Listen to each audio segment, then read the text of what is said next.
কোরবানির ঈদ ঘিরে আবারও জমে উঠেছে নতুন টাকার রমরমা বাণিজ্য। রাজধানীর গুলিস্তান, মতিঝিল সহ বেশ কয়েকটি এলাকায় প্রকাশ্যে চলছে অবৈধ বিক্রি।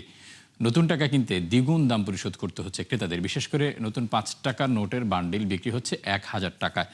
১০ টাকার নোটের একটি বান্ডিলে গুনতে হচ্ছে অতিরিক্ত ৫০০ টাকা পর্যন্ত। এছাড়া ২ টাকা, ২০ টাকা, ১০ ও ১০০ ও ২০০ টাকার নোটের বান্ডিল কিনতেও দিতে হচ্ছে বাড়তি আরও ৪০০ টাকা।